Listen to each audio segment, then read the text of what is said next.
आजकल एथेनॉल पर गजब की बहस छिड़ी हुई है। पूरा सोशल मीडिया इसी से भरा पड़ा है। E20 पेट्रोल को लेकर जो गदर मचा है उसमें अब सब कूद पड़े, क्योंकि मामला घर घर का है। इसलिए इसमें नेता लोग भी अपनी पॉलिटिक्स सेट करने में लग गए। आप देखिए, कांग्रेस से लेकर अरविंद केजरीवाल सब अब इस मुद्दे को उठा रहे हैं, क्योंकि उन्हें लगता है कि भाई मिडिल क्लास का मामला है, बात घर घर तक की है और उनको फिर से पब्लिक से कनेक्ट करने का मौका मिलेगा। उधर नितिन गडकरी ने भी चैलेंज दिया था कि कोई एक गाड़ी लाकर दिखा दे जिसमें E20 से कोई खराबी आई, लेकिन पब्लिक तो सबूत का पूरा जखीरा ले आई। वीडियो पे वीडियो डालने लगी सोशल मीडिया पर। कौन कौन गडकरी के चैलेंज के लिए सामने आ गया, ये आपको बताऊंगा। ये भी बताऊंगा कि खुद पेट्रोलियम मंत्री ने इस पूरे विवाद पर क्या कह दिया कि अब यह मामला और आगे तक चला गया है। पाठशाला में उस खुलासे के बारे में भी आपको बताऊंगा जो E20 के बारे में आपको किसी ने नहीं बताया। देखिए रिपोर्ट।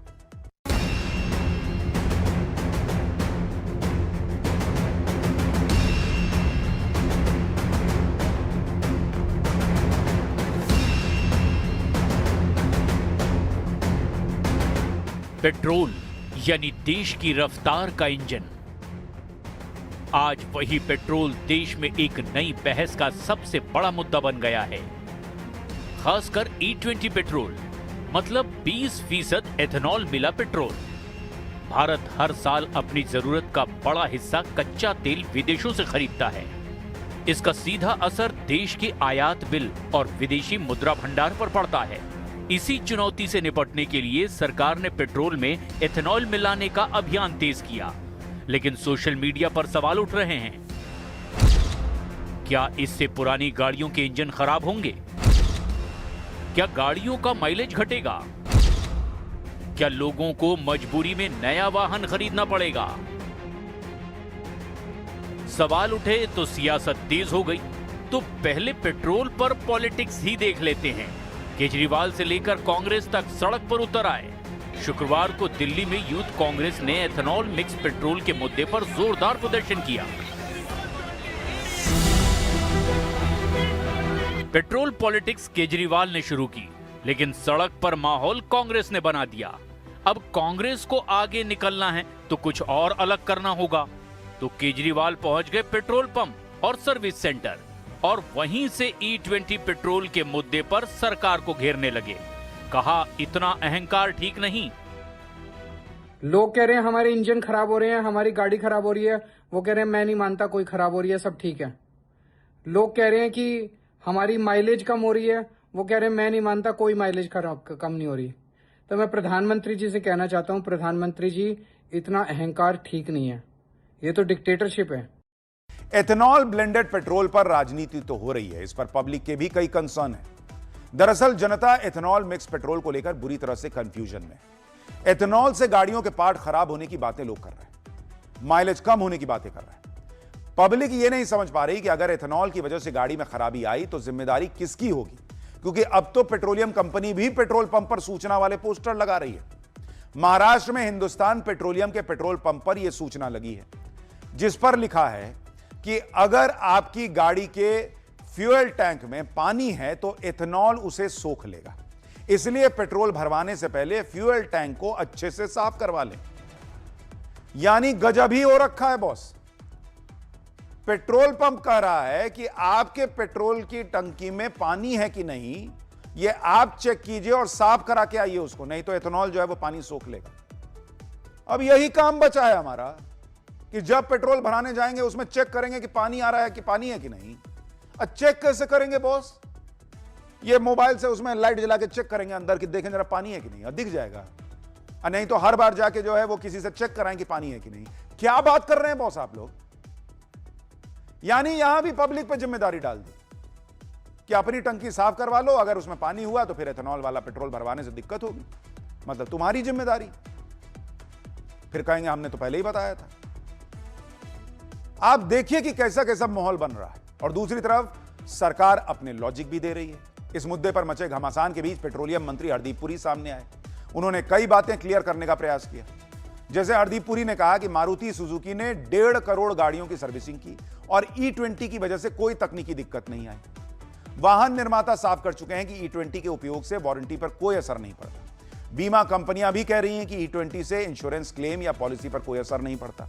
इस तरह का झूठ पहले भी फैलाया गया था, प्रोपेगेंडा बस कुछ ही दिन चलता है, यह पेट्रोलियम मंत्री कह रहे हैं। The one conclusion that all the people I've talked to have said that if you have a very old vehicle, then some of the plastic parts, particularly the gasket, which normally would be replaced after 50,000 kilometers, you might have to, if you're using ethanol blend, to change it after 30,000. मतलब ethanol तेल का विरोध करने वालों के अपने ही तर्क हैं और सरकार के अपने तर्क। ऐसे में कई सवाल खड़े हो रहे हैं और देश की जनता इन सवालों का जवाब जानना चाहती है। क्या एथेनॉल ब्लेंडिंग देश के लिए वरदान साबित होगी या फिर इससे जुड़ी चुनौतियां सामने आएंगी? देखिए, सच्चाई यह है कि एथेनॉल के फायदे भी हैं और चुनौतियां भी हैं। फायदा यह है कि तेल आयात कम करने में मदद मिल रही है, किसानों को नया बाजार मिल रहा है। लेकिन चुनौती एथेनॉल वाले पेट्रोल की वजह से चिंतित पुरानी गाड़ी मालिकों की चिंता को दूर करने की, क्योंकि बहस एथेनॉल के पक्ष या विपक्ष की नहीं है। कोई नहीं कह रहा है कि एथेनॉल ब्लेंडिंग बंद कर दीजिए। सवाल उठ रहा है कि क्या भारत इस बदलाव के लिए पूरी तरह तैयार है और पुरानी गाड़ियों वालों का क्या होगा? क्या उनको विकल्प मिल सकता है?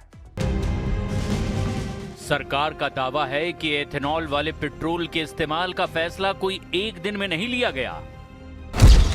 साल 2001 में एथेनॉल ब्लेंडेड का पायलट प्रोग्राम शुरू किया गया। 3 साल बाद यानी 2004 में एथेनॉल ब्लेंडेड प्रोग्राम की औपचारिक रूप से घोषणा कर दी गई। इसके 2 साल बाद यानी 2006 में देश के कई राज्यों में E5 यानी पेट्रोल में 5% एथेनॉल की मिलावट शुरू हुई। 2013 पहुंचते पहुंचते 5% एथेनॉल ब्लेंडेड वाले राज्यों की संख्या 10 हो गई, साथ में केंद्र शासित प्रदेश। हालांकि 2014 तक एथेनॉल ब्लेंडेड लगभग 1.5% पर ही अटकी रही, लेकिन मई 2018 में बाकायदे बायोफ्यूल पर राष्ट्रीय नीति बनाई गई। गन्ने के साथ मक्का और दूसरे अनाज से एथेनॉल उत्पादन शुरू हुआ और सबसे बड़ा परिवर्तन 2021 में आया, जब वाहन निर्माताओं, तेल कंपनियों और कृषि विशेषज्ञों से सलाह के बाद रोड मैप जारी किया गया। मतलब सरकार का दावा है कि E20 कोई जल्दबाजी में लिया गया फैसला नहीं है, बल्कि 25 साल की तैयारी है और ये वैज्ञानिक परीक्षण के बाद ही लागू किया गया कदम है। E20 लागू करने से पहले क्या तैयारियां हुई, अब जरा वो भी समझ लीजिए। साइंटिफिक एक्सपेरिमेंट के बाद लागू किया गया। ऑटोमोबाइल कंपनियों के साथ चर्चा हुई, सर्विसिंग डेटा का पूरा एनालिसिस हुआ और सबसे बड़ी बात, E20 से इंजन खराब होने के दावों की पुष्टि नहीं हुई है। सरकार का दावा है कि एथेनॉल ब्लेंडेड के 4 बड़े फायदे हैं। पहला, कच्चे तेल का आयात घटता है। दूसरा, विदेशी मुद्रा की बचत होती है। तीसरा, किसानों की आय बढ़ती है और चौथा, पेट्रोल की कीमतों में स्थिरता लाने में मदद मिलती है। दुनिया का एक बड़ा इलाका युद्ध की चपेट में है। इसकी वजह से पेट्रोलियम पदार्थों की कीमतों में भारी उतार चढ़ाव दिख रहा है और जून 2022 से जून 2026 के बीच कई देशों में पेट्रोल की कीमतों में भारत की तुलना में ज्यादा बढ़ोतरी दर्ज की गई। अगर कीमतों पर नजर डालें तो पिछले 4 सालों में भारत में बढ़ोतरी कई देशों के मुकाबले काफी सीमित रही है। जून 2022 में दिल्ली में पेट्रोल की कीमत 96 रुपए 72 पैसे प्रति लीटर थी, जो जून 2026 में बढ़कर 102 रुपए 12 पैसे प्रति लीटर पहुंच गई। यानी इस अवधि में भारत में पेट्रोल की कीमतों में करीब 5.58% की बढ़ोतरी हुई। इसी दरमियान पड़ोसी देश पाकिस्तान में पेट्रोल की कीमत 92 रुपए 64 पैसे से बढ़कर 129 रुपए 48 पैसे प्रति लीटर हो गई, जो करीब 39.77% की बढ़ोतरी है। नेपाल में भी इसी दौरान पेट्रोल की कीमतों में 20.35% की बढ़ोतरी दर्ज की गई। अगर यूरोपीय देशों की बात करें तो फ्रांस में पेट्रोल करीब 17.74% और जर्मनी में 19.05%, साथ ही इटली में 18.39% महंगा हुआ।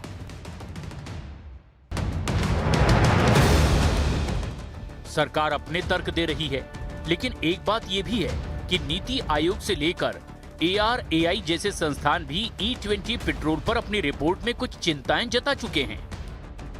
एथेनॉल ब्लेंडिंग के रोडमैप को लेकर नीति आयोग की एक्सपर्ट कमेटी की एक रिपोर्ट भी आई थी, जिसने बताया था कि भाई क्या रोड मैप होना चाहिए। नीति आयोग की रिपोर्ट देखिए, road map for ethanol blending in India 2020 to 2025, ये 2021 में रिपोर्ट आई थी। इसी रिपोर्ट में क्या लिखा है आप देखिए कि जब E20 फ्यूल का इस्तेमाल करेंगे तो 4 व्हीलर्स E0 के लिए डिजाइन किए गए हैं और E10 के लिए कैलिब्रेट किए गए हैं। उनमें फ्यूल एफिशिएंसी जो है उसमें 6 से 7% का ड्रॉप होगा, ये इसी में लिखा हुआ है।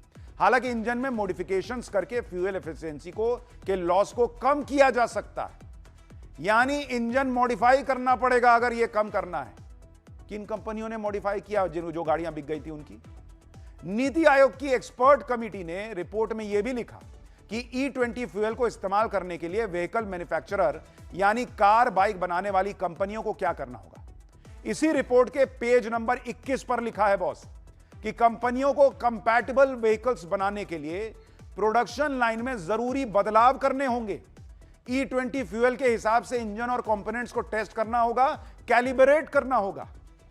यह नीति आयोग की रिपोर्ट में लिखा है कि कार बनाने वाली कंपनियों की यह राय है, यह करना होगा उनको। किस कार बनाने वाली कंपनी ने आपकी पुरानी गाड़ी मंगाई और कहा कि लाओ यार इसको बदलना पड़ेगा? कोई है आपके पास रिपोर्ट? नीति आयोग की इसी रिपोर्ट में ऑटोमोबाइल इंडस्ट्री की भी राय बताई गई। रिपोर्ट में कहा गया कि कमिटी ने society of Indian automobile manufacturers यानी SIAM से भी इनपुट लिया और कंपनियों की जो राय थी उसके मुताबिक पेज नंबर 21 पर लिखा है कि E10 फ्यूल से सीधे E20 फ्यूल पर शिफ्ट करना सही होगा, बजाय इसके कि आप E10 से E12 E15 पर जाइए। लेकिन उन्हीं कार बनाने वाली कंपनियों ने नीति आयोग की रिपोर्ट में सुझाव दिया कि E20 में शिफ्ट होने से इस बात पर ध्यान रखना चाहिए कि E20 पूरे देश में मिले लेकिन साथ में E10 भी उपलब्ध रहे। E10 को मौजूदा गाड़ियों के प्रोटेक्शन ग्रेड फ्यूल के तौर पर पैन इंडिया बेसिस पर उपलब्ध रखना चाहिए। यह नीति आयोग की रिपोर्ट में कार बनाने वाली कंपनियों का सुझाव था कि E20 ले आइए, कोई दिक्कत नहीं है, लेकिन जो पुरानी गाड़ियां हैं उनके लिए सेफ्टी फीचर के तौर पर E10 भी साथ में मुहैया कराइए। यही तो पब्लिक कह रही है कि पुरानी गाड़ियों को E10 दीजिए, नई गाड़ी में E20 भरिए। नीति आयोग की इस रिपोर्ट में ऑटोमोबाइल इंडस्ट्री की तरफ से एक और अहम बात कही गई थी कि मौजूदा गाड़ियों के कंपोनेंट E10 के लिए तो कंपैटिबल हैं, लेकिन उनका इंजन E10 के हिसाब से इतना कंपैटिबल नहीं है कि वो अपना बेस्ट परफॉर्मेंस दें। E10 के लिए गाड़ियों में बड़े बदलाव करने होंगे जिससे गाड़ियों का परफॉर्मेंस बढ़ सके और यह कस्टमर तक इसको पहुंचाना बहुत बड़ा टास्क होगा। और इसीलिए कंपनियों ने कहा था कि जब तक यह टास्क पूरा ना हो जाए, E10 वाली गाड़ियों में बदलाव ना हो जाए, तब तक E10 देते रहिए। अब जितने कोई पुरानी गाड़ी है, आपकी कार कंपनियों ने आपको लेटर भेजा, कोई फोन किया कि लाओ तुम्हारी गाड़ी में चेंज करना है, उसको E20 कंपैटिबल बनाना है। यह कब हुआ है? और आज आप कह रहे हैं कि भाई नहीं सब E10 वाले में E20 डालो, कोई दिक्कत नहीं है। तो नीति आयोग की रिपोर्ट में कौन भूत बता रहा था कि दिक्कत आएगी? एक कंपनी है TVS जिसकी बाइक्स बहुत बिकती हैं, ऑटोमोबाइल का बहुत बड़ा ब्रांड है TVS। इसने अपनी वेबसाइट पर E20 के बारे में जो ब्लॉग लिखा है उसमें क्या लिखा है आपको पता है? आप हैरान रह जाएंगे। TVS की वेबसाइट पर E20 के बारे में बताते हुए इसके डिसएडवांटेजेस के बारे में भी बताया गया और इसमें साफ साफ लिखा गया है कि रोड पर चलने वाली हर गाड़ी E20 के लिए नहीं बनी है। E20 की कंपैटिबिलिटी के लिए गारंटी चाहिए तो कंपनियों को इंजन और फ्यूल सिस्टम में बदलाव करना पड़ेगा, पुरानी गाड़ियों को अपग्रेड करना या रेट्रोफिट करना जरूरी होगा। कंपैटिबिलिटी में अगर प्रॉब्लम होगी तो कंपोनेंट खराब हो सकते हैं। TVS की वेबसाइट पर चले जाइए, वहां ब्लॉग सेक्शन में जाइए, यह पड़ा हुआ है। इसके अलावा TVS ने E20 फ्यूल के बारे में यह भी लिखा कि मैन्युफैक्चरर्स को इंजन के parts, fuel tank, seal, gasket, fuel line और बाकी सब पार्ट्स को इथेनॉल के हिसाब से बनाना पड़ेगा। इंजन कंट्रोल सिस्टम को E20 के हिसाब से बनाना पड़ेगा, यहां तक कि गाड़ी के सेंसर सिस्टम को भी इसके हिसाब से बनाना होगा। इंजन का हर पार्ट सही से E20 पर काम करे, इसके लिए एक्सटेंसिव ड्यूरेबिलिटी टेस्टिंग करनी होगी। यानी कार बाइक कंपनियां खुद ये मान रही हैं कि E20 यूज करने के लिए गाड़ियों में बड़े बदलाव की जरूरत होगी।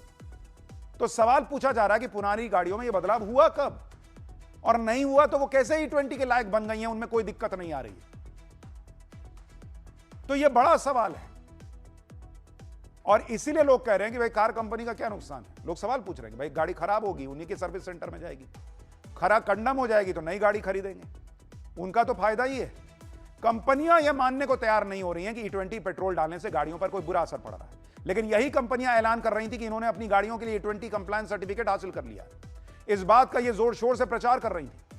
हमने इन कंपनियों के वेबसाइट पर जाकर देखा तो वहां पर क्या क्या मिला वो आप देखिए। जैसे होंडा ने अपनी वेबसाइट पर 6 फरवरी 2025 को यह अनाउंस किया कि होंडा की सभी गाड़ियां E20 कंप्लायंस पूरा कर चुकी हैं। होंडा ने इसमें यह भी कहा कि 1 जनवरी 2009 से उन्होंने जितनी भी गाड़ियां बनाई हैं वो सब E20 मटेरियल कंपैटिबल हैं और कस्टमर अपनी मौजूदा होंडा गाड़ियों को बिना कोई पार्ट चेंज कराए E20 फ्यूल का इस्तेमाल कर सकता है। यानी आप भी मानते हैं कि E20 इस्तेमाल करने के लिए अलग पार्ट्स लगते हैं जो आपने 2009 से डाल रखे हैं। इसी तरह से स्कोडा ने भी अपनी वेबसाइट पर जुलाई 2025 में लिखा कि स्कोडा ने भी अपनी गाड़ियां E20 कंपैटिबल बना ली हैं और उन्होंने E20 सर्टिफिकेशन भी पूरा कर लिया है। सवाल यह है कि जब E20 पेट्रोल से इंजन पर कोई प्रभाव ही नहीं पड़ता तो सर्टिफिकेशन कौन बात का बट रहा था? अगर E10 वाला इंजन जो है वो E20 से आराम से चल सकता है तो नया सर्टिफिकेशन मिल क्यों रहा है इंजन को? इसका प्रचार क्यों किया जा रहा है? और गाड़ियों को भी E20 कंपैटिबल बनाया गया है, ये ढिंडोरा क्यों पीटा जा रहा है? अगर कोई फर्क ही नहीं पड़ता फिर E10 वाले से चलाओ। गाड़ियों को E20 कंपैटिबल बनाना और उसके लिए सर्टिफिकेशन लेना, ये बातें बता रही हैं कि E20 से फर्क पड़ता है।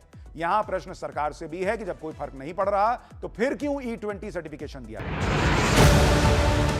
खैर, E20 पर हो रही राजनीति और दावों के बीच अब यह मामला सुप्रीम कोर्ट भी पहुंच चुका है। E20 पेट्रोल के साथ साथ सामान्य पेट्रोल की सप्लाई पर एक याचिका सुप्रीम कोर्ट में दाखिल की गई है, क्योंकि लोग एथेनॉल वाले पेट्रोल को लेकर कंफ्यूज हैं। सोशल मीडिया से लेकर सड़क तक कई तरह के दावे किए जा रहे हैं।